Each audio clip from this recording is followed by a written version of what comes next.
Buenas noches, les saluda Cindy Regidor. Gracias por sintonizarnos a través de nuestro canal de video en YouTube Confidencial Nica, que ya tiene más de 352,000 suscriptores para seguir derrotando la censura televisiva. Nosotros continuamos demandando la devolución de las redacciones de Confidencial, 100% Noticias y La Prensa, que han sido ilegalmente ocupadas por la policía. Exigimos la suspensión del Estado policial y la liberación de más de 170 presos políticos, la anulación de sus juicios que se llevan a cabo contra los precandidatos presidenciales de la oposición, los líderes políticos y cívicos, defensores de derechos humanos, empresarios y periodistas que fueron secuestrados por el régimen de Daniel Ortega para eliminar la competencia política el pasado 7 de noviembre, en una votación en la que Ortega se proclamó ganador sin competencia ante una masiva abstención y sin el reconocimiento de los nicaragüenses y de la mayoría de países de América y Europa. Continuamos exigiendo que se restablezcan las libertades democráticas en el país para despejar el camino hacia una verdadera reforma electoral y elecciones libres como una salida pacífica a la crisis que vive Nicaragua. La semana pasada, la justicia orteguista condenó a 9 años de cárcel al preso político Juan Lorenzo Holman, el gerente general del diario La Prensa, por el supuesto delito de lavado de dinero, a pesar de que la fiscalía y los supuestos testigos no pudieron demostrar la comisión del delito. La juez plegada al régimen Nadia Tardencilla ordenó mantener la custodia sobre los bienes ocupados en La Prensa, con lo cual está ejecutando la tercera confiscación ilegal de un medio de comunicación en Nicaragua. Primero, la dictadura confiscó las instalaciones de Confidencial y de 100% Noticias, y ahora confisca las del único periódico de Nicaragua, el más antiguo del país, ocupado arbitrariamente desde agosto pasado. Hoy hablaremos con Carlos Jornet, presidente de la Comisión de Libertad de Prensa e Información de la Sociedad Interamericana de Prensa SIP, sobre la confiscación de la prensa y los periodistas presos políticos, y sobre la negación de la libertad de prensa y expresión en Nicaragua.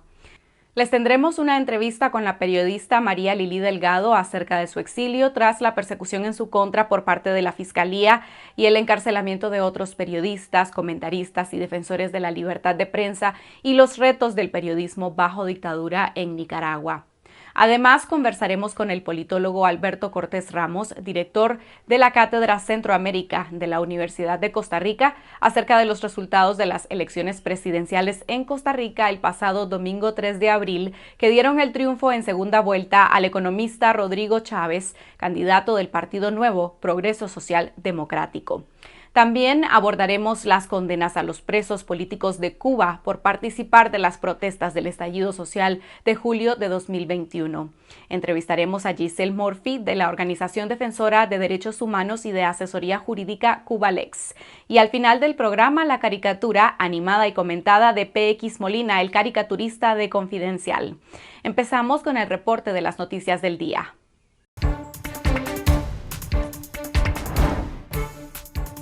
El defensor de derechos humanos Pablo Cuevas confirmó a Confidencial que salió de Nicaragua con su familia el pasado 8 de marzo debido a una serie de amenazas en su contra y para evitar ser encarcelado por el régimen de Daniel Ortega. El defensor de 53 años advirtió que existe una demanda civil en su contra y que fue citado por una vecina a una delegación policial en Managua, pero él no se presentó para evitar ser encarcelado por su trabajo en defensa de los derechos humanos y de la liberación de los más de 170 presos políticos de Nicaragua. Tomé esta decisión, una de las decisiones más difíciles de mi vida. No lo hice por placer ni por propiamente cansancio de atender a la ciudadanía. Lo estoy haciendo porque prácticamente estoy sin opciones. Pues mi familia se ha visto muy afectada por las situaciones en donde el régimen pues, ha desplegado toda una cantidad de acciones para propiciar mi captura, diría yo, el perjudicarme.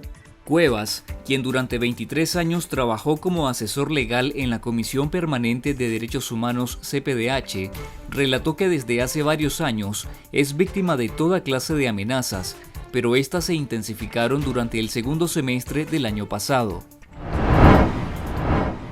Daniel Ortega separó del Consejo Directivo del Banco Central de Nicaragua a Helio Montenegro Díaz, expresidente del Banco Produzcamos, y nombró en su lugar a Tirso Celedón Lacayo, el principal ejecutivo de los negocios inmobiliarios del banquero Ramiro Ortiz, presidente del Grupo Promérica. El nuevo directivo del Banco Central ha sido gerente de Multicentro Las Américas, una inversión de Ortiz, y también fue uno de los directores de Bancorp, hasta que la entidad fue sancionada por el gobierno de Estados Unidos, lo que lo llevó a la quiebra. En 2018, la congresista Eliana Ros-Lehtinen propuso a Celedón para ser sancionado bajo la ley Global Magnitsky, pero esta petición no prosperó. En nuestro sitio web confidencial.com.ni, lea los detalles sobre el nombramiento de Tirso Celedón como miembro del Consejo Directivo del Banco Central de Nicaragua. Las autoridades migratorias nicaragüenses prohibieron el ingreso el pasado 31 de marzo del catedrático Carlos Sandoval, director del doctorado en Ciencias Sociales sobre América Central de la Universidad de Costa Rica.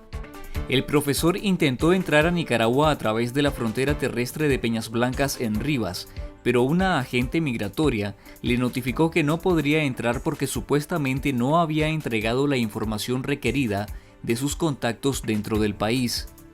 El catedrático aseguró que las autoridades de migración tienen una lista de personas y una especie de policía política. El medio de comunicación digital nicaragüense Divergentes ganó este miércoles 6 de abril el premio Ortega y Gasset a Mejor Cobertura Multimedia por su especial titulado El reto tras la masacre, memoria, verdad, justicia y no repetición. El jurado resaltó que se trata de un trabajo que reúne todo lo exigible al buen periodismo, información, diferentes puntos de vista, numerosas voces y análisis exhaustivo. El jurado también destacó las circunstancias en las que se ha realizado este trabajo, desde el exilio y bajo la presión de un régimen totalitario. Los premios Ortega y Gasset fueron creados en 1984 por el diario El País de España y busca resaltar la defensa de las libertades, la independencia y el rigor como virtudes esenciales del periodismo. La Cooperativa de Transporte del Norte, Cotran, informó este martes que habrá el incremento en el precio del pasaje para las unidades que viajan de Managua a Estelí, Jinotega y Matagalpa. El alza anunciada oscila entre el 20% y el 25% del precio actual, tanto para buses ruteados como expresos. Francisco Moreno Rodríguez, presidente de la Cotran, dijo a la revista digital Mosaico que las nuevas tarifas fueron negociadas con el Ministerio de Transporte e Infraestructura y espera que sean oficializadas en Semana Santa, que es cuando hay más afluencia de pasajeros. Según Moreno, el aumento se debe al alto costo del combustible y tras 4 años en los que no se ha hecho ajustes a la tarifa. Con la nueva Ley General de Regulación y Control de Organismos sin fines de lucro aprobada por la Asamblea Nacional el pasado 31 de marzo y que legaliza la confiscación de las ONGs, el régimen de Daniel Ortega restringe el derecho a que las organizaciones trabajen en áreas como derechos humanos, libertad de prensa, asociación, ambiente y pueblos indígenas. Según el artículo 11 de la ley, las organizaciones sin fines de lucro solo se clasifican en religiosas o caritativas, y civiles o sociales, culturales y de educación. La abogada Marta Patricia Molina explica que esta es una ley que tiene solo un fin, que es la aniquilación de las ONGs que no sigan la línea represiva que ha venido presentando el régimen.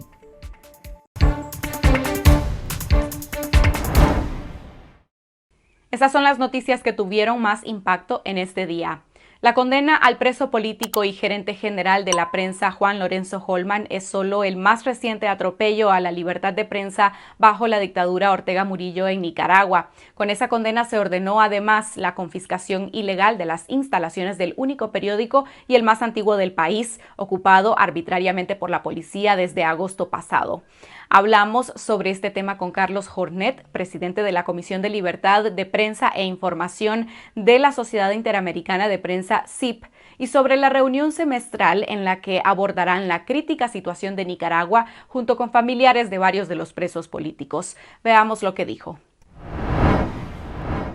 Carlos, la semana pasada la justicia plegada al actual gobierno condenó a 9 años de cárcel al preso político Juan Lorenzo Holman, el gerente general del diario La Prensa, por el supuesto delito de lavado de dinero. ¿Cómo valora la CIP esta nueva condena? Bueno, lo hemos dicho, entendemos que es una medida totalmente ilegal, una medida que muestra la desesperación del régimen para enfrentar a todo aquel que se anime a expresar una disidencia, sean periodistas, sean dirigentes de la oposición, dirigentes sociales. Es una escalada que ustedes lo saben muy bien, porque lo han padecido. Se remonta ya bastante tiempo atrás, pero en septiembre de 2020 comenzó a acelerarse el proceso con la sanción de una serie de leyes que fueron cimentando el camino para que luego, a partir de mayo del año pasado, justamente con el allanamiento a Confidencial y a los estudios de televisión que allí funcionaban, se aceleró bruscamente y terminó con el apresamiento de los principales candidatos de la oposición para que las elecciones pasaran a ser una máscara solamente, y luego con el ataque al diario La Prensa ya desembosado, con el allanamiento de las instalaciones, el cierre y bueno, la detención de Juan Lorenzo, que además es nuestro vicepresidente regional de la CIP, con lo cual desde el primer momento levantamos nuestra voz de alarma, de alerta. Realizamos una misión virtual a Nicaragua para ver el estado de situación de la libertad de prensa y mantuvimos reuniones con la Comisión Interamericana de Derechos Humanos, con otros organismos, y el próximo 19 de abril vamos a realizar un panel, una mesa redonda donde familiares de detenidos políticos van a comentar la realidad que padecen, porque como ustedes bien saben, el régimen no solo se ensaña con aquellos que expresan su disidencia, sino también con sus familiares y amigos. Tratan de acallar toda voz crítica. Realmente es una nueva dictadura, pese a que llegaron al poder para terminar con la dictadura somocista, ¿no? La sentencia judicial contra Holman se extiende a los bienes y a las instalaciones de La Prensa, el único periódico del país que está tomado por la policía desde agosto del año pasado, como usted ya lo indicaba. ¿Cómo valora esa ocupación policial de un medio de comunicación? Bueno, claramente va en contra de todos los estándares interamericanos y también a nivel global, digamos, en materia de libertad de prensa. El allanamiento, la labor de confiscar un medio de comunicación o cualquier material para el trabajo periodístico es totalmente contraria a los principios de libertad de expresión, y de ese sentido creemos que es una decisión presuntamente judicial, y digo presuntamente, ustedes saben que la justicia nicaragüense está totalmente cooptada por el régimen y es simplemente una herramienta más del poder para perseguir a la oposición política y a la prensa libre, con lo cual no le vemos ningún viso de legalidad, sino por el contrario, una decisión clara de terminar con todo atisbo de periodismo independiente. Con este serían ya 3 los medios en Nicaragua confiscados ilegalmente por el gobierno anteriormente. Usted lo decía, fue el caso de Confidencial, nuestro medio de comunicación, y también está el caso de 100% Noticias. ¿Qué nos dicen estos hechos sobre la libertad de prensa en Nicaragua? Bueno, nosotros tenemos un índice, el índice Chapultepec, que lo que hace justamente es medir una serie de parámetros, de principios, para evaluar el estado de la libertad de prensa en los países del continente. Y Nicaragua, lamentablemente, está en el pelotón que encabeza, pero del lado de abajo la tabla, junto con Cuba y con Venezuela, ¿no?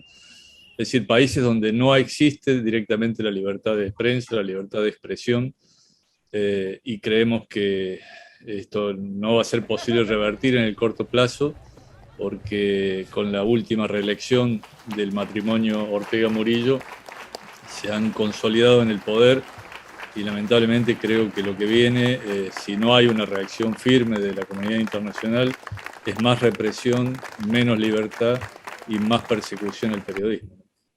Con Juan Lorenzo Holman ya son 6 los condenados por su actividad relacionada a periodismo, comentaristas, periodistas, defensores de libertad de prensa y de expresión. ¿Cómo califica esta situación y cómo se compara con el resto de países de la región? ¿Hay casos similares?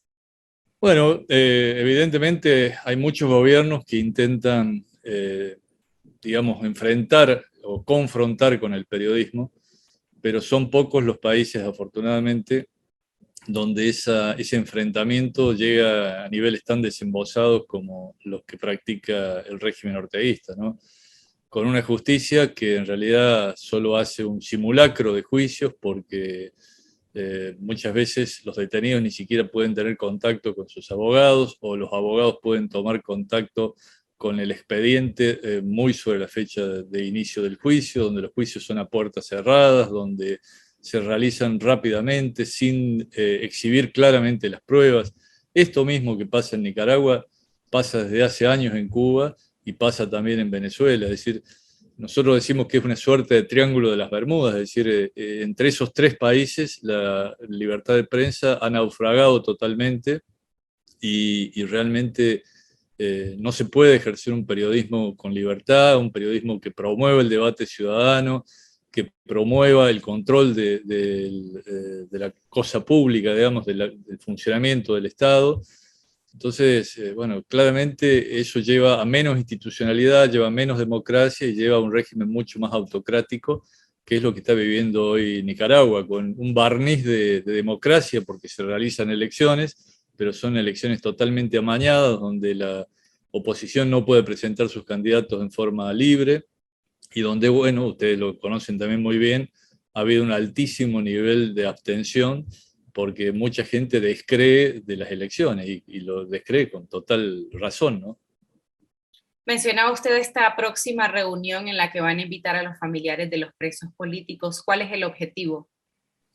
Bueno, mantener vivo el tema de Nicaragua a nivel de la comunidad internacional, que las agencias internacionales de noticias vuelvan a interesarse. No decimos con esto que se hayan olvidado de Nicaragua, pero evidentemente hay muchos temas a nivel global que están demandando la atención. Hoy está la triste guerra o la invasión de Rusia sobre Ucrania, pero temas como los de Nicaragua tienen que estar permanentemente en la consideración pública, porque solo con una presión internacional fuerte a nivel de organismos internacionales, a nivel de gobiernos, estamos pidiendo también que se sancione al gobierno de Nicaragua, digamos, con el no otorgamiento de créditos para fines que no sean estrictamente humanitarios, porque en la medida en que sigan teniendo financiamiento internacional, los regímenes este tipo de regímenes se consolidan y cada vez hay menos posibilidades de control porque van tomando desde el Poder Legislativo, el Poder Judicial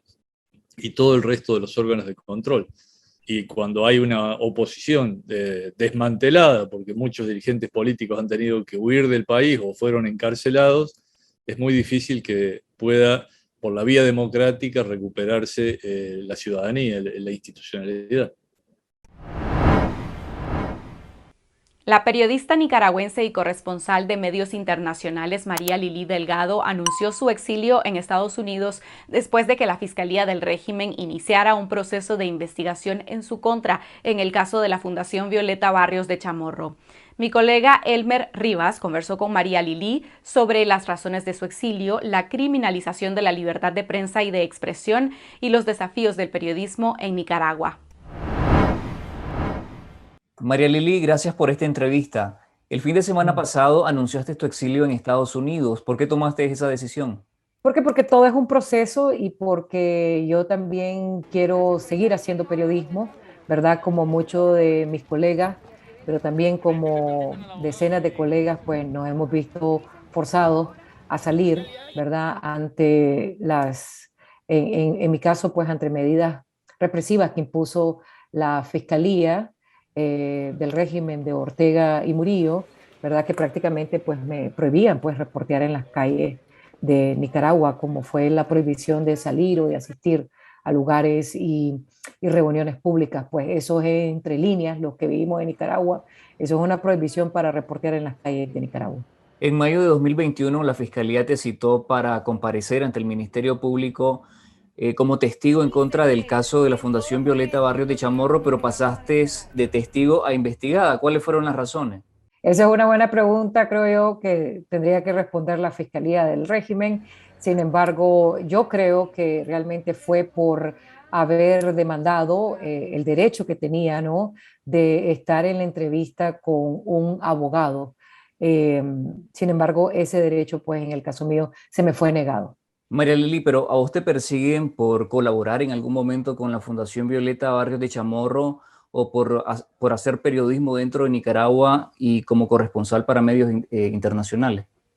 Pues esa es otra pregunta que también creo que es para el régimen, ¿por qué persigue a los periodistas? Ya sea si por formar periodistas o por trabajar como periodistas. Lo que esa pregunta pues tendría que responder el régimen. Lo que sí sabemos que en la realidad ha sido es que todas las personas que piensan diferente, que cuestionan, que le preguntan al poder, que informan sobre la situación crítica de derechos humanos y política que vive el país, pues son perseguidos.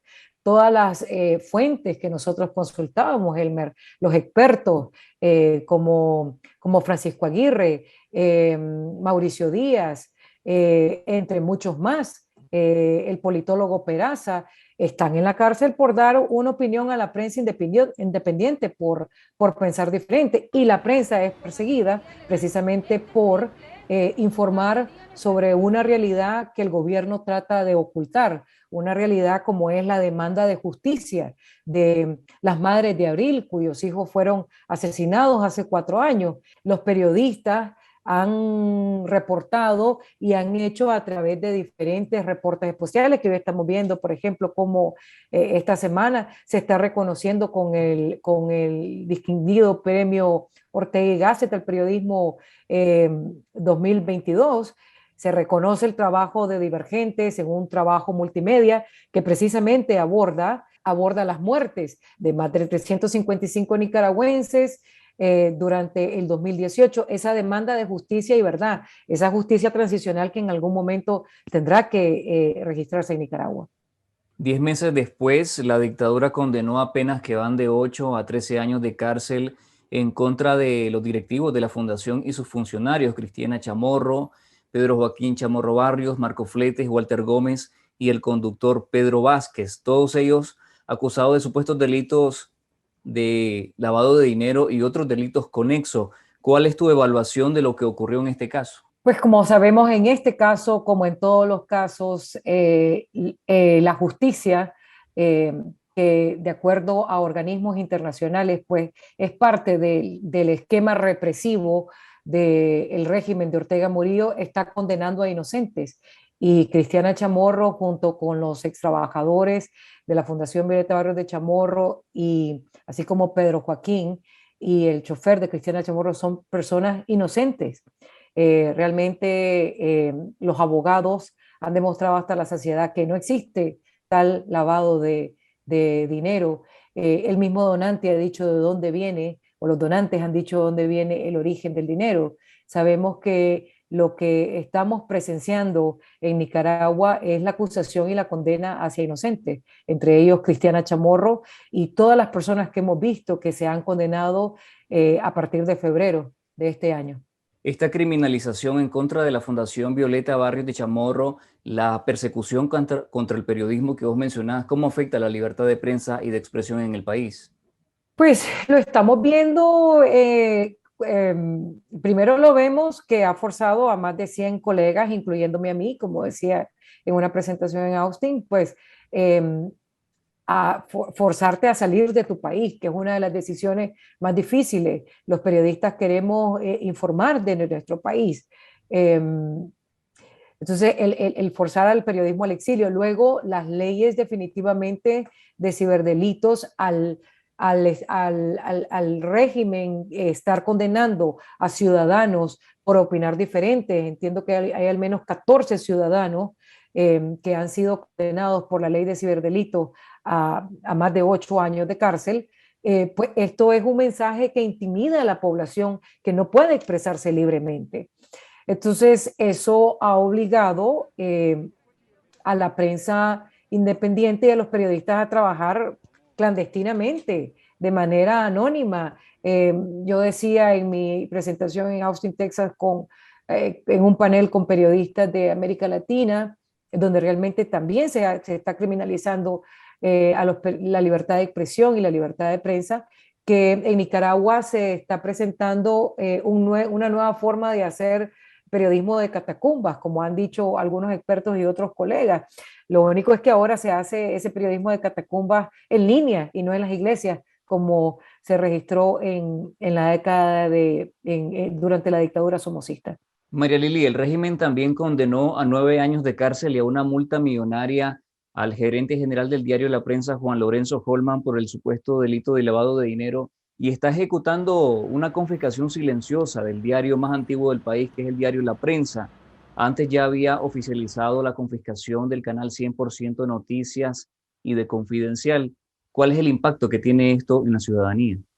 El régimen, ¿verdad?, ha intentado callar y reprimir a todas esas voces críticas, incluyendo a los periodistas independientes y los medios independientes. Sin embargo, es verdaderamente admirable, yo diría que más el impacto es verdaderamente admirable que todos esos medios confiscados, incluyendo ustedes como Confidencial, no han dejado de informar.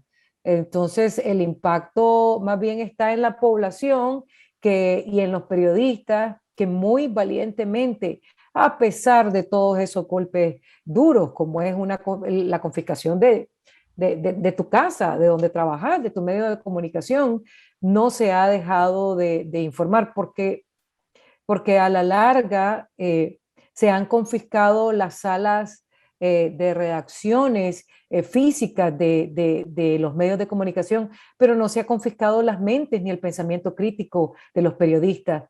Vos mencionabas la resistencia del periodismo nicaragüense y el reconocimiento también a nivel internacional, a propósito de que esta mañana el diario El País de España anunció a los ganadores del prestigioso premio Ortega y Gasset 2022, que fue otorgado al medio digital Divergentes en la categoría de cobertura multimedia por su trabajo El reto tras la masacre, memoria, verdad, justicia y repetición y no repetición. ¿Qué tan importante es el periodismo sobre memoria y justicia en este contexto en Nicaragua?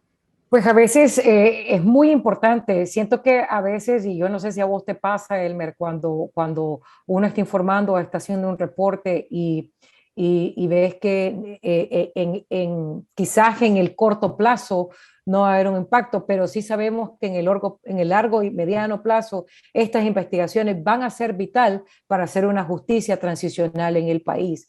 Realmente todos estos trabajos que está haciendo la prensa independiente va a ser una jurisprudencia, si se puede decir, o una memoria de lo que realmente el régimen intenta borrar. El régimen intenta de lo que no se hable, que no se hable alrededor de esa demanda de esas madres de jóvenes que fueron asesinados en abril. Y sin embargo, al poder recopilar en trabajos especiales, es una referencia de realmente lo que sucedió, es una referencia histórica y es vital porque la memoria histórica y la historia de Nicaragua es muy frágil. Entonces, esa memoria es importante escribirla, es importante tenerla presente, recopilarla para ahorita y para futuras generaciones y de cara a una justicia transicional. ¿Y qué papel juegan las redes sociales y el Internet en este contexto de censura que sufre el periodismo en Nicaragua? Pues el Internet está siendo el vehículo vital para poder llegar a no solo a las audiencias nicaragüenses, sino a las audiencias que están en el exilio y a nuevas audiencias también. Entonces, en este momento, pues es la nueva forma de hacer ese periodismo de catacumbas. Antes se hacía, como decía, en los atrios de las iglesias durante la dictadura de Somoza, que se hizo por un periodo, y ahora se está haciendo en Internet.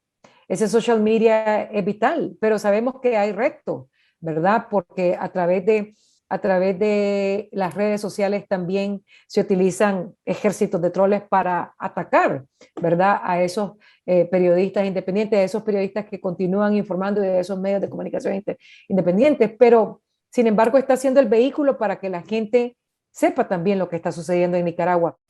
¿Vas a seguir haciendo periodismo, reportando lo que ocurre en Nicaragua?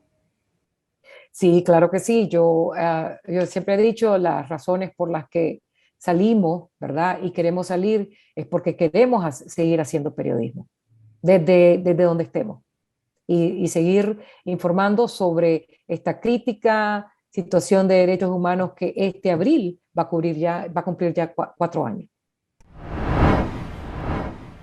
Con un 53% de los votos emitidos, el economista y exministro de Hacienda Rodrigo Chávez conquistó la presidencia de Costa Rica para los próximos 4 años. Durante la segunda ronda, Chávez derrotó a José María Figueres, expresidente de la República y candidato del tradicional partido Liberación Nacional, en medio del mayor abstencionismo en la historia costarricense. Solo un 56.7% del padrón electoral acudió a las urnas. Con esta segunda vuelta, este domingo 3 de abril culminó una campaña dominada por los ataques y señalamientos negativos hacia ambos candidatos. Veamos lo que nos dijo Alberto Cortés Ramos, director de la Cátedra Centroamérica de la Universidad de Costa Rica, sobre el futuro gobierno de Rodrigo Chávez, su postura sobre las relaciones con Nicaragua bajo el régimen Ortega Murillo y las políticas migratorias que impactarían en la población nicaragüense en Costa Rica. Alberto, ¿qué significa el triunfo de Rodrigo Chávez, un economista con un partido y una carrera en política prácticamente nuevos y en medio del mayor abstencionismo en la historia de Costa Rica? Esto es un reflejo de una sociedad cuya política se ha ido transformando de manera cada vez más volátil, y lo que le da esta volatilidad al sistema político es el hecho de que cada vez menos personas del padrón electoral tienen una afiliación partidaria o una adhesión partidaria. Además, agregaría que en medio de esa creciente volatilidad, hay un sector de la población que se concentra de manera principal en la periferia del país, es decir, en las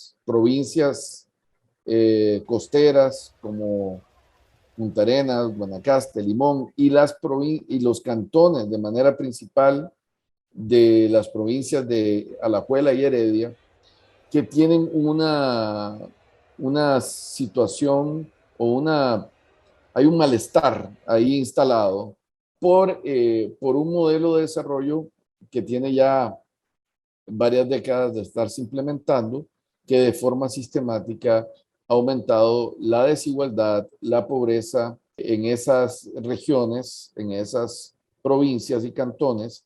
El abstencionismo es mucho más alto que el promedio nacional y mucho más alto que el abstencionismo en la gran área metropolitana, en el centro del país, y además de eso, que consistentemente en esas regiones y cantones, las candidaturas que tienen un contenido de discurso antisistémico terminan teniendo o anti-establishment o anti-casta, como se le utiliza también ese término en algunos países como España y Argentina. Ese tipo de candidaturas termina concitando, logrando obtener un apoyo que le permite pasar a segunda ronda. Llegó un candidato con características muy particulares que capitaliza en buena medida ese malestar, y también, digamos, un sentimiento acumulado anti-establishment que incluye a Liberación Nacional, que incluye a la Unidad Social Cristiana, y también podríamos decir a gente que apoyó al Partido de Acción Ciudadana y que por diversas razones se sintieron defraudados en la promesa de lucha contra la corrupción y de una mayor igualdad y una mejor distribución de la riqueza y demás oportunidades.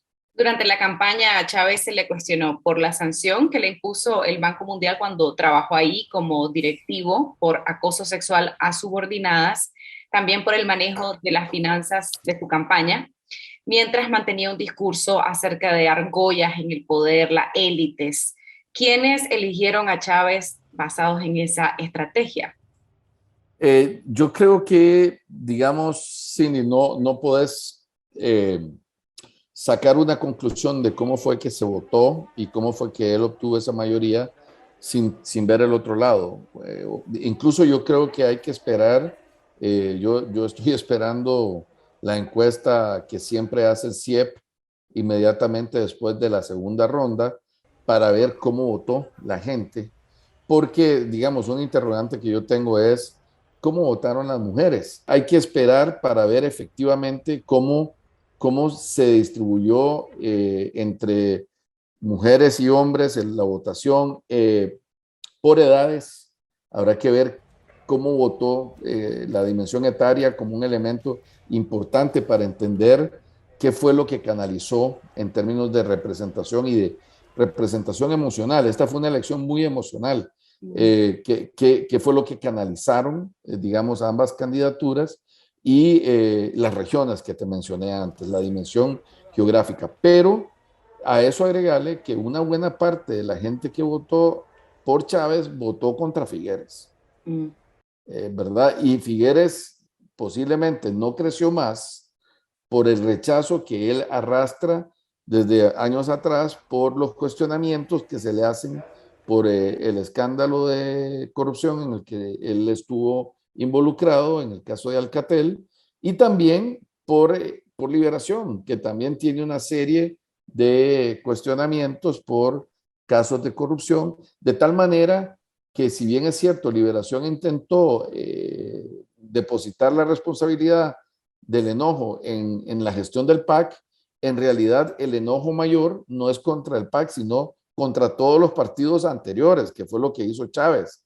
Chávez construyó una narrativa en donde él se construyó como el outsider, y en realidad era un outsider porque tenía 30 años o 27 años de no vivir en el país, y logró realmente poder hablar de que el problema no era el gobierno anterior, este gobierno de Alvarado, sino todos los gobiernos anteriores en los últimos 40 años. A Chávez también le han criticado por discursos considerados populistas, por ataques a periodistas y medios de comunicación de Costa Rica. ¿Qué tipo de gobierno se puede esperar en temas como derechos humanos, democracia, libertad de prensa? Fue una campaña muy polarizada, muy fuerte en términos de acusaciones, señalamientos, incluso insultos, descalificaciones, y obviamente llevas razón en el sentido de que el candidato ganador hizo acusaciones fuertes contra la prensa, en particular sobre la prensa comercial mayoritaria, que efectivamente, digamos que le dio un enfoque más, con mayor espacio a la crítica negativa hacia él que hacia Figueres. Sin embargo, está por verse, Cindy, si con la correlación de fuerzas que él tiene, que no es precisamente muy favorable. De hecho, si uno analiza los factores de poder que están de por medio, los institucionales y los fácticos, y también el factor ciudadano y social, en realidad posiblemente va a ser un gobierno con un mandato débil y complicado. Ya empezamos a ver desde la noche donde dio el discurso de ganador un giro hacia un apaciguamiento de ataques. En la mañana siguiente estuvo con Ignacio Santos en una entrevista muy tranquila, ¿verdad? Y ya se reunió con el presidente Figueres y ya planteó que no habrá, digamos que el tema de la simpatía partidaria no va a ser un tema importante a la hora de escoger las personas que le acompañarán en el gabinete. como te digo, yo creo que vamos a vivir ahora lo que se conoce acá como la luna de miel, que son esos 100 primeros días de gobierno. De alguna manera, las fuerzas políticas y hasta las sociales dan un tiempo de espera para ver por dónde va las acciones y a quienes nombran en los puestos de gobierno. Este lunes 4 de abril dijo Chávez que, a diferencia del gobierno actual, él sí va a enviar a un embajador a Nicaragua y justifica que Costa Rica mantiene relaciones diplomáticas con Nicaragua. ¿Qué se puede esperar en cuanto a política exterior, en particular hacia Nicaragua? A mí me parece que digamos, el presidente a la misma vez que señaló que está por hacer efectiva una decisión que ya se había tomado durante esta gestión, que era enviar a una persona representante, y de hecho va a ser una embajadora. Lo que sucedió fue que en medio de esa decisión fue que se tomó que el gobierno de la dictadura de Ortega y Murillo decidieron encarcelar a prácticamente de toda la dirigencia de la oposición, como hasta el día de hoy. Y eso fue lo que frenó la decisión de enviar a esa persona. Creo que, sin embargo, el presidente electo se cuidó de que eso no fuera interpretado como un aval a la dictadura, sino como una situación en la que todo Estado tiene que tener representación a menos de que se rompan las relaciones, que fue más o menos lo que dijo. Creo que hay que dar un tiempo de espera para ver efectivamente qué persona llega a la Cancillería, quién se va a nombrar como persona embajadora hacia Nicaragua, y sobre esa base pues tener mayor claridad sobre cómo va a ser, cómo va a evolucionar esa relación, ¿no? Pero considera que el gobierno de Chávez va a mantener esa postura de Costa Rica en foros multilaterales en las que hemos visto cómo activamente ha promovido resoluciones, acciones para que retorne la democracia y los derechos humanos de Nicaragua, o podría cambiar? En realidad él ha planteado la necesidad de velar por los intereses nacionales y en relación a lo económico, sobre todo, es un discurso más económico.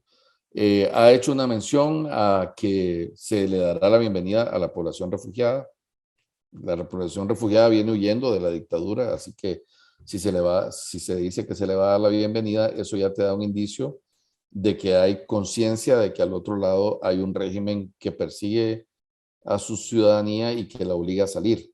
Entonces, digamos que me parece, Cindy, que hay que dar un tiempo de espera, sobre todo para ver, para tener más elementos que permitan tener claro cómo se va a manejar esa relación. A mí lo que señalaba en otro espacio es que cambiar una dirección en este tema particular de forma radical, es decir, que de aquí en adelante pasemos a tener una política como la que tenía Orlando Hernández en Honduras, de fraternidad y de camaradería y por lo tanto, hacerse de la vista gorda de la situación crítica en términos de derechos humanos, de violación de derechos humanos.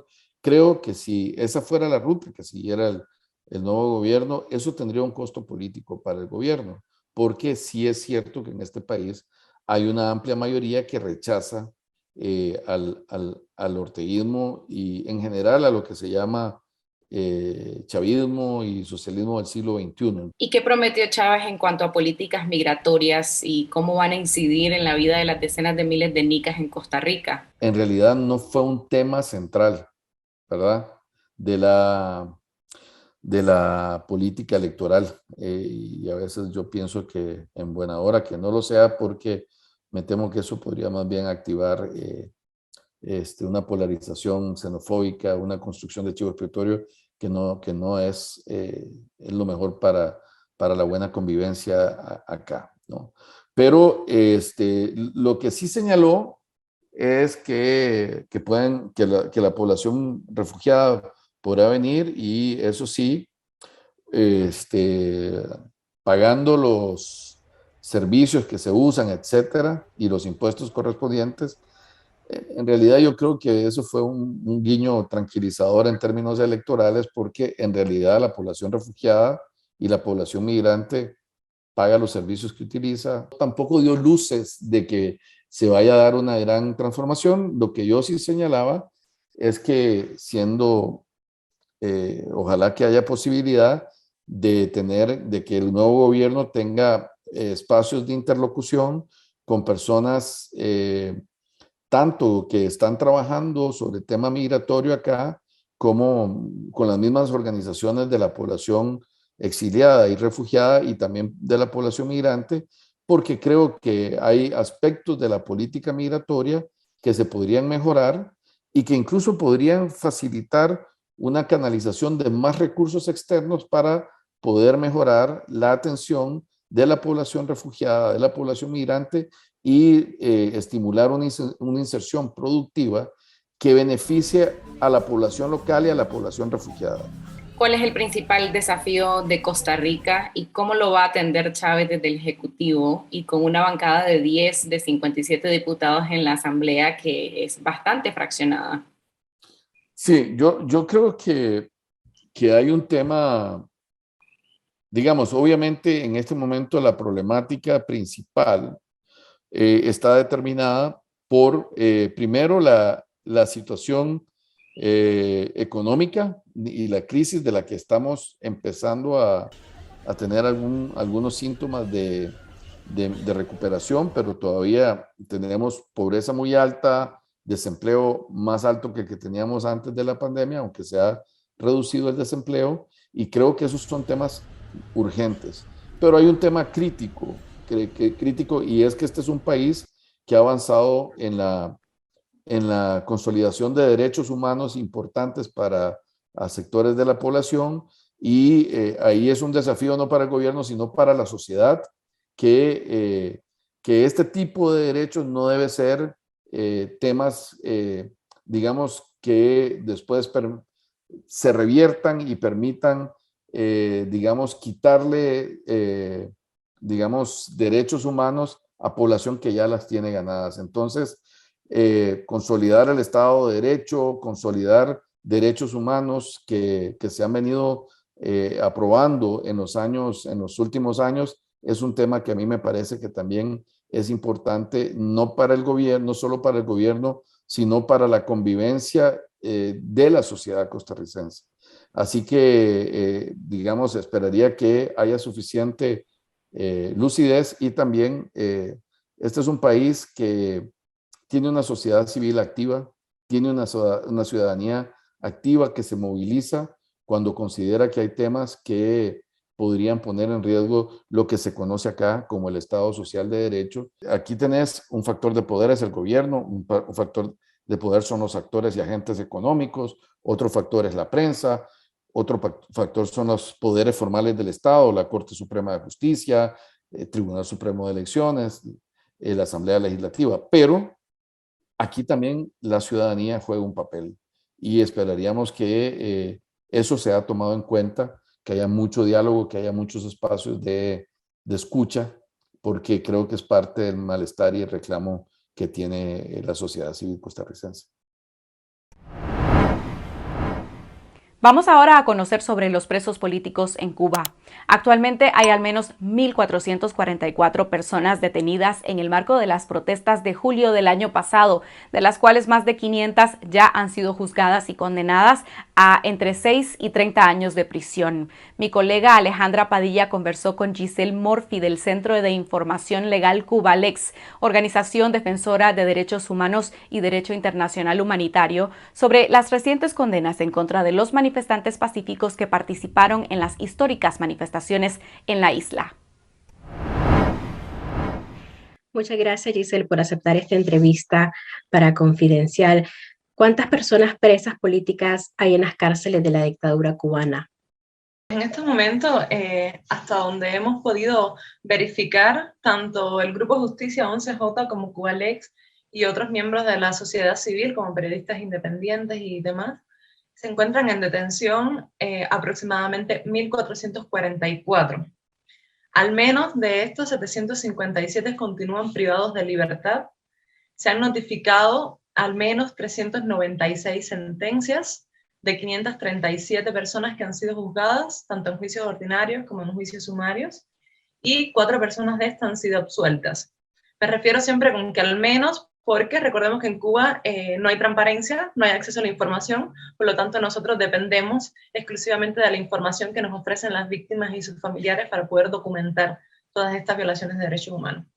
Por otro lado, de los menores de 18 de edad, permanecen en detención 14 acusados por delitos políticos, como por ejemplo el delito de sedición.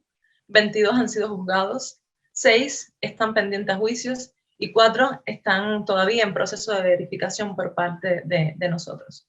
Entonces, algunos de estos menores han sido beneficiados con sanciones que no conllevan internamiento, como pudiera ser, por ejemplo, la sanción de trabajo correccional sin internamiento o la limitación de la libertad. 7 de los detenidos, con solamente 17 años de edad, han sido condenados de entre 7 a 19 años de privación de libertad.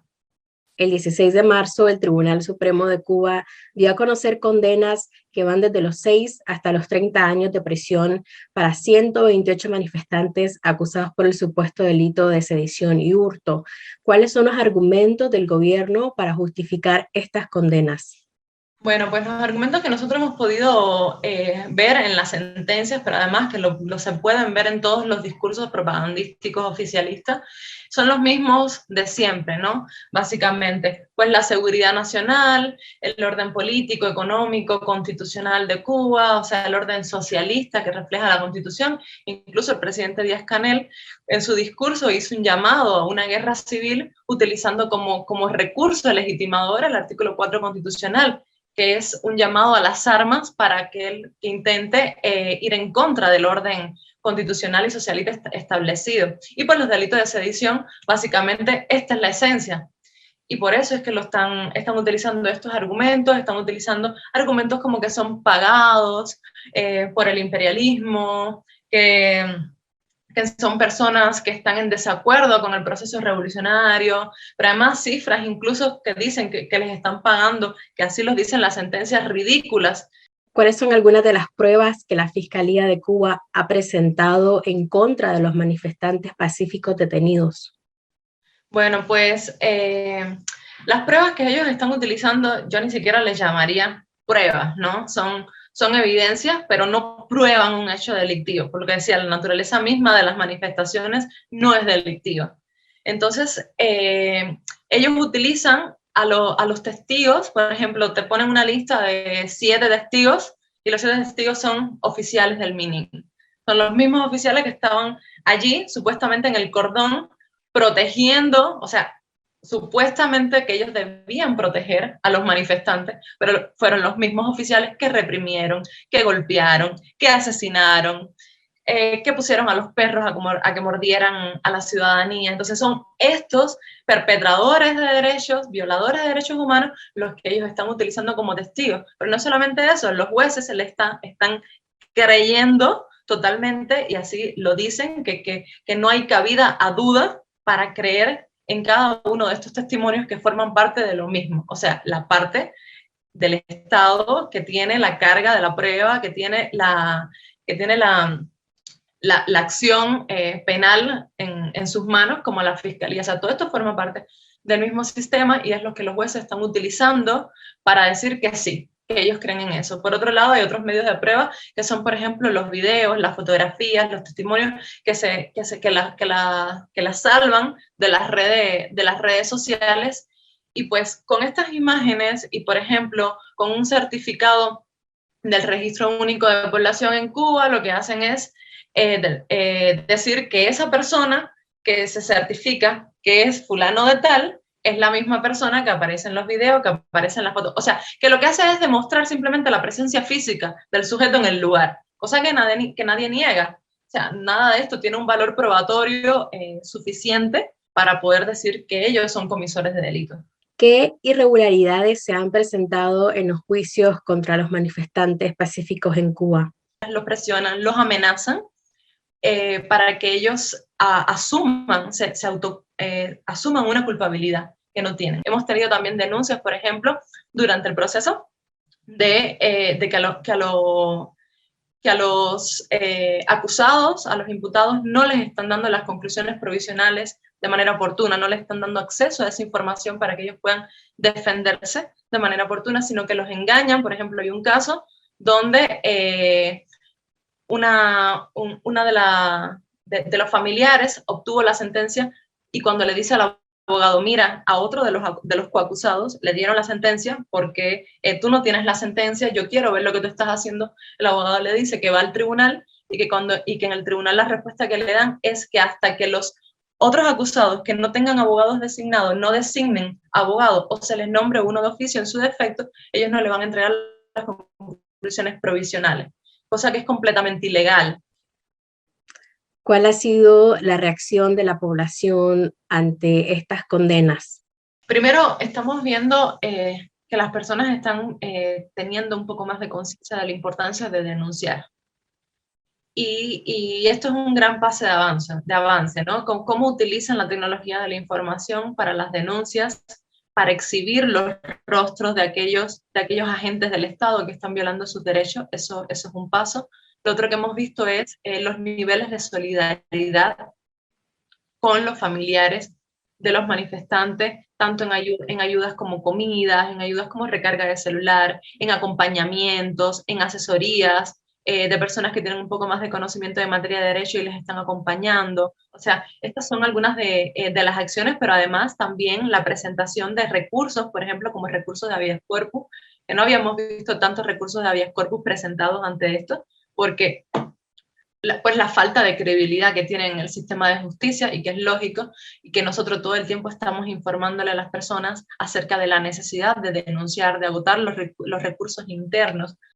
Giselle, me gustaría también consultarte si ustedes tienen información sobre las condiciones en las que permanecen encarcelados los reos de conciencia y si el gobierno cubano ha respetado o no las normas mínimas de protección de personas privadas de libertad.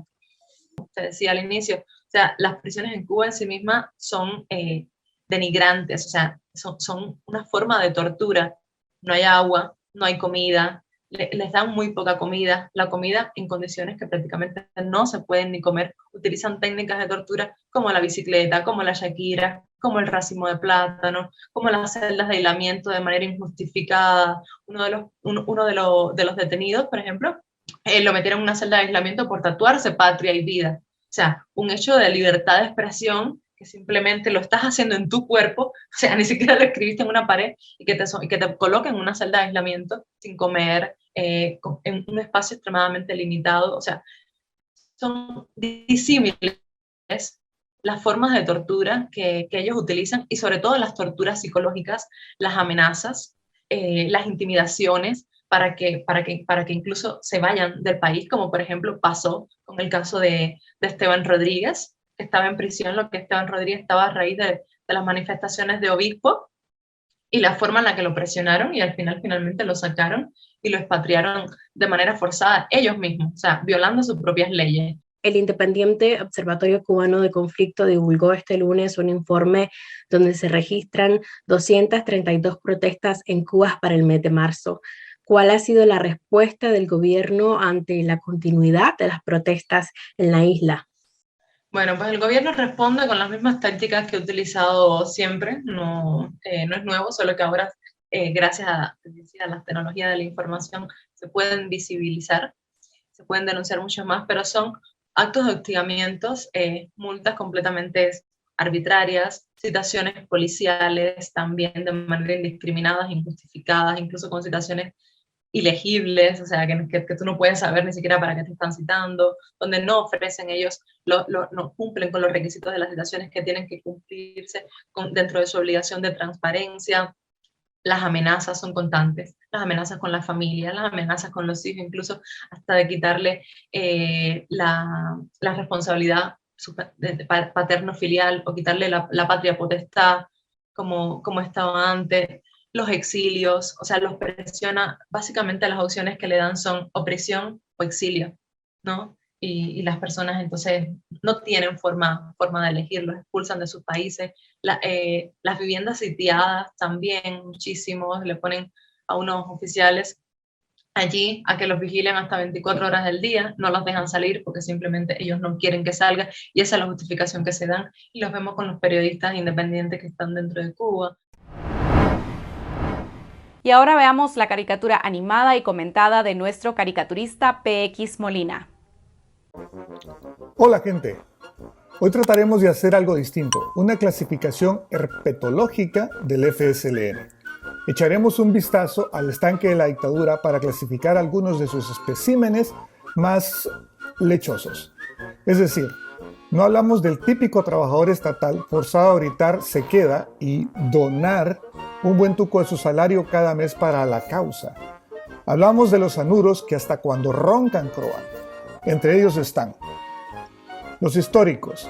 Generalmente hablamos de gente cuya vida fue tristemente definida por la lucha armada, pues fue el único momento en que se sintieron de alguna manera relevantes, y por eso se agarran con uñas y cola a cualquier oportunidad de revivir sus días de gloria, que es como diplomáticamente le dicen a eso de matar gente.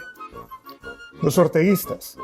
¿Alguna vez se tomaron una foto con el Comanche, le cuidaron las espaldas o le suministraron alguno de sus gustos peculiares y por eso se sienten con la autoridad de escupir en rueda? Detestan al achayo, porque sobre todo, como buen revolucionario, la idea de que una mujer mande tanto como un macho se les hace muy neoliberal. Los chayistas.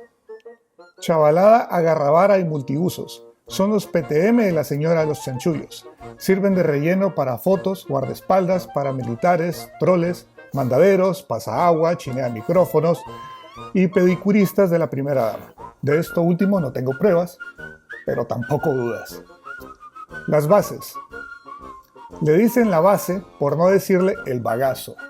Son gente a la que el FSLN le exprimió la juventud, el cerebro y el bolsillo, y no dejan de darle gracias por ello cada día al comandante. Envidian al vecino y no pierden oportunidad de quemar hasta a su misma familia si le sueltan unos 200 pesos. Con ello, se dan por bien pagados, pues no tienen conciencia de valer un centavo más. La nueva generación. Son esas criaturas que luego de ser opositores pura sangre, vieron la luz del sol que no declina y al ladito el fajo de billetes, y decidieron cambiar sus trinchantes por cepillos. Piensen en los Navarro, los Osuna, los Pastora. Uno creería que los otros sectores del FSLN les indignaría que a estas criaturas a quienes nunca les costó la causa, vivan mejor que ellos, sin nunca haberse jodido. Pero la verdad es que para indignarse primero hay que tener dignidad, y esta gente la perdió toda desde la masacre de abril de 2018. Bueno, eso es todo por hoy. Viva Nicaragua libre, cambio y chao. Así llegamos al final de esta noche. Nuevamente gracias a toda nuestra audiencia por su solidaridad. Gracias a los medios radiales, televisivos y digitales que se enlazan con nuestra señal. Si aún no lo hacen, les invito a que se suscriban a nuestro canal en YouTube Confidencial Nica. Necesitamos más apoyo de nuestras audiencias para derrotar la censura en Nicaragua, desde Costa Rica, Estados Unidos, Canadá, en España, Europa y América Latina. Ya somos 352,000 suscriptores en YouTube y les agradecemos por su apoyo y su confianza. A quienes no están suscritos, les pedimos que se sumen a este esfuerzo para conectarse con la verdad. Síganos en Twitter a lo largo de la semana y si desean recibir información de lo que ocurre en Nicaragua, les invito a que se suscriban a nuestro canal de noticias en Telegram. Lo único que tienen que hacer es buscarnos como Confidencial Nicaragua, ir a nuestro canal con la insignia de verificado y darle suscribir para recibir nuestras alertas noticiosas. Recuerden que el viernes a las 9 de la mañana estaremos en vivo en Facebook y en YouTube en una nueva edición de Confidencial Radio con lo mejor del periodismo de esta semana y de Confidencial. Nuestro director Carlos Fernando Chamorro estará con ustedes este domingo 10 de abril en esta semana. Buenas noches.